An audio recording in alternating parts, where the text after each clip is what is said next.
तो स्टूडेंट्स कैसे हैं आप? सब ठीक ठाक हैं। आपको जैसे इल्म होगा कि हमारा यूट्यूब का चैनल है sir Waqar with real motivation, और हम आपकी ज़िंदगी के रियलिटी बेस्ड प्रॉब्लम्स को सॉल्व करते हैं हकीकत पे। कोई आर्टिफिशियल मोटिवेशन नहीं है, राइट? तो आप वहाँ जाकर सब्सक्राइब कीजिए, लाजमी फॉलो कीजिए, ताकि वहाँ पर इतनी ज़्यादा वीडियोज़ पड़ी हुई हैं ऐसी जिन्हें सुनने के बाद आपकी जो असल ज़िंदगी के मसले हैं उनका सोल्यूशन ऐसे आपको मिल जाएगा। हम आते हैं नेक्स्ट क्वेश्चन की तरफ। पूरी की पूरी लिस्ट आई है हमारे पास क्वेश्चंस के लिए। तो अगर आप भी कोई क्वेश्चन करना चाहते हैं तो अपने नाम से नहीं, किसी और नाम से नीचे कमेंट्स में कर दें। हम उस कमेंट की स्क्रीनशॉट लेके उस पर एक वीडियो बना के as soon as possible upload करेंगे, ताकि आपके मसले को हल किया जा सके और उस मसले के सोल्यूशन को सुन के बाकी लोग भी अपनी लाइफ को ईजी कर सकें। कौन सा क्वेश्चन है, पढ़िए। मेरा शौहर हर वक्त मुझे तलाक देने का बोलता है और हम दोनों बच्चों की वजह से साथ में मेरा दिल करता है मैं मर जाऊं। एक औरत का सवाल है कि मेरा हस्बैंड मुझे रेगुलर बेसिस पे डिवोर्स देने का बोलता है कि मैं तुम्हें डिवोर्स दे दूंगा, डिवोर्स दे दूंगा, डिवोर्स दे दूंगा, और बच्चे भी हैं उनके, और क्या लिखा है, उनकी वजह से ही साथ हैं। अच्छा, नहीं, औलाद की वजह से हम दोनों साथ रह रहे हैं। अगर औलाद ना होती तो हम दोनों कब के जुदा हो जाते और मेरा सिर फटता है, मेरा दिल करता है कि मैं मर जाऊं। अब लड़की को क्या करना चाहिए? सबसे पहला पॉइंट, हम मर्द की स्ट्रेटजी को समझते हैं। औरत ने बोला कि हस्बैंड मुझे रोजाना बोलता है डिवोर्स देने का।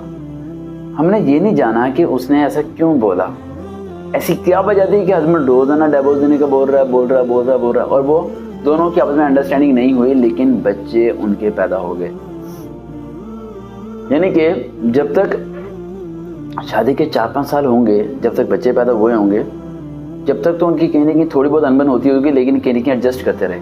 लेकिन आगे जाके कुछ अनबन इतनी ज़्यादा बढ़नी शुरू होगी कि हस्बैंड ने वाइफ से अवॉइड करना शुरू कर दिया और बात करना छोड़ दिया, और उससे बात नहीं करता, और तरह तरह की बात पे एक ही ताना मारता होगा कि मैं तुम्हें डिवोर्स दे दूंगा, तुम्हें आज नहीं तो कल मैं छोड़ के चला जाऊंगा। क्या वजह हो सकती है?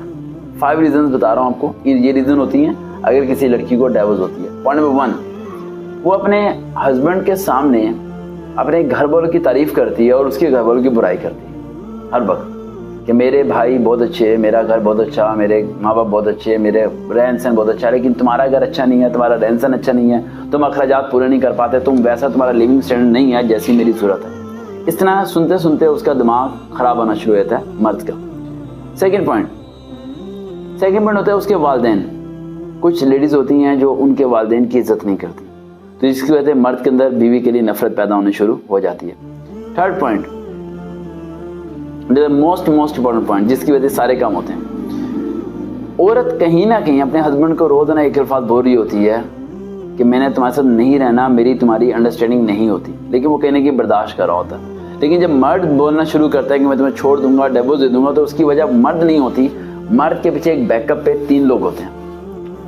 अब थोड़ी बात कड़वी है, जरा हजम कर लेना, वरना पानी पी लेना, ठीक है, थोड़ा सा, क्योंकि ये बात तुम्हें हजम नहीं होगी। हर जेंट्स के पीछे एक उसकी माँ होती है, बहन होती है, और कोई खाला पप्पू वगैरह सारी चीज़ें होती हैं। इनमें से कोई एक है जिसके ज़्यादा वो करीब होता है, चाहे वो माँ के करीब हो, चाहे वो बहन के करीब हो, चाहे वो किसी भी करीब हो, और वो उसके दबाव में ये डाल रही होती है कि हम तेरा बहुत अच्छी जगह रिश्ता कर देंगे, तेरी ज़िंदगी एकदम मज़ेदार हो जाएगी और तेरी लाइफ झिंगा लाला हो जाएगी, और तेरी जो अभी ज़िंदगी गुजरी है बोरिंग है, वेस्ट ऑफ द टाइम है, छोड़ दे इसे।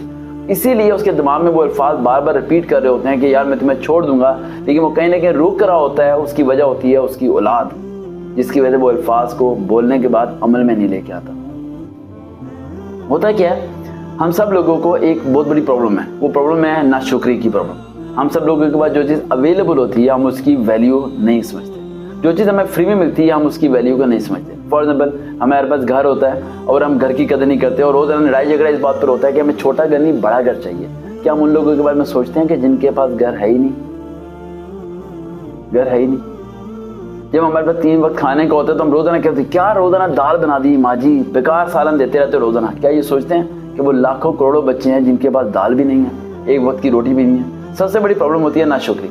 अगर ये लेडीज़ इस टाइम डिवोर्स लेने के चक्कर में है और परेशान है, टेंशन में है कि मेरा हस्बैंड मुझे छोड़ दे और मैं चले जाऊँ, मेरा सिर फटता है और मेरी उससे अंडरस्टैंडिंग नहीं होती, उसकी सबसे बड़ी वजह यह है कि ये उसमें अच्छाई नहीं ढूंढ रही।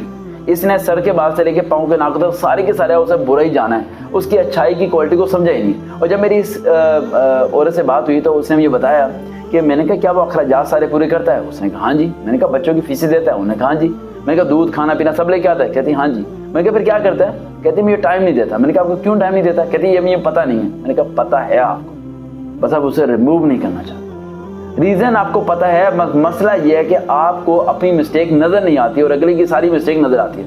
मैंने कहा बस थका आ रहा पूरा दिन काम से, जब घर आते हो तो आप क्या करते हो?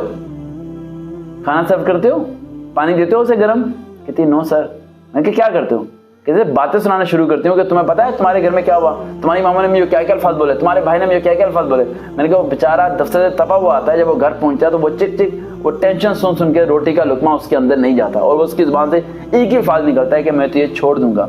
अगर वो इतना ही सच्चा है तो उसने अभी तक तुम्हें छोड़ा क्यों नहीं? तुम्हारी शादी को 9 से 10 साल हो चुके हैं, तुम्हारे बच्चे रोजाना बड़े हो रहे हैं, वक्त गुजरी जा रहा है, राशन लेके आ रहा है, सब कुछ कर रहा है और तुम्हारे दिल के अंदर उसके लिए नफरत का पहाड़ बंधा हुआ है, लेकिन फिर भी वो शख्स तुम्हें छोड़ता नहीं है। उसकी वजह ये नहीं है कि वो अल्फाज बोल रहा है, जरा ये सोचो वो अमल क्यों नहीं कर रहा। वो अमल इसलिए नहीं कर रहा कि तुम्हारा साथ चाहता है, वो अमल इसलिए नहीं कर रहा, उसे लग रहा है कि आज नहीं तो कल तुम बदलोगी, ना कि वो बदलेगा। उसे लग रहा है कहीं ना कहीं आज नहीं तो कल तुम अपने घर वालों की बातें सुनना, उन्हें फोन कॉल करना और घंटा घंटा अपनी बहनों से माएँ से बातें करके और वो इन्फॉर्मेशन लेके और अपने यहाँ की इन्फॉर्मेशन वहाँ दे के और खिचड़ी बनाने से बच जाओगी। लेकिन तुम ऐसा नहीं कर रहे, तुम ऐसा जरा भी नहीं कर रहे, तुम अपने घर को खुद खराब कर रहे हो। तुम्हें क्या लगता है? तुम्हारे जहन में ये हो रहा होगा तुम इसे डिवोर्स लोगी, बच्चे इसके बाद छोड़ोगी, 4 बच्चे हैं, 2 तुम ले लोगी, 2 वो ले लेगा और तुम चली जाओगी, किसी और मर्द से शादी कर लोगी और जिंदगी अच्छी हो जाएगी। ऐसा कुछ भी नहीं होने वाला। ये सब चीजें पाकिस्तानी ड्रामा में या इंडियन फिल्मों में अच्छी लगती हैं, रियलिटी बेस में ऐसा कुछ भी नहीं होने वाला, कुछ भी नहीं होने वाला। होगा क्या, मैं तुम्हें फ्यूचर बताता हूँ, जरा गौर से सुनिएगा। सपोज करो तुम्हारी डिवोर्स हो जाती है, तुम्हारा सेपरेशन हो जाती है, बच्चे 2 उसने ले लिए, 2 तुमने ले लिए, सब चीजें खत्म। तुम्हारा बच्चा जब पेरेंट्स मीटिंग वाले दिन तुम्हें आके बोलेगा ना कि आज बाबा नहीं आए, तो तुम्हारे यहाँ चोट लगेगी। और जब उस बाबा की बेटी या बेटे के लिए कोई रिश्ता आएगा ना और वो पूछेंगे इसकी माँ किधर है, तो उसके यहाँ चोट लगेगी। दिमाग, तुम्हें क्या लगता है तुम 2 की वजह से बच्चे बच जाएंगे? बच्चे तबाह हो जाएंगे, बच्चे तबाह हो जाएंगे। मैंने हजारों खानदान ऐसे देखे तबाह होते हुए, सब कुछ खत्म होते हुए अपनी आंखों के सामने देखा। बी केयरफुल, बच जाओ। तुम 2-3 बातें बता रहा हूं, इस पे अमल करो, तुम्हारा ये मसला हल हो जाएगा। Only just I am giving you 3 points, just focus on my this points. पहला पॉइंट, अपने हस्बैंड से अपनी बातें शेयर करना शुरू करो। तुम ये काम नहीं करती, उस तरह बताओ जिस तरह एक दोस्त को दोस्त बातें बताता है। आज सुबह मैंने ये किया, आज ये किया, वो किया। बुराई की पट्टी ना बनाओ, अच्छी बातें करो।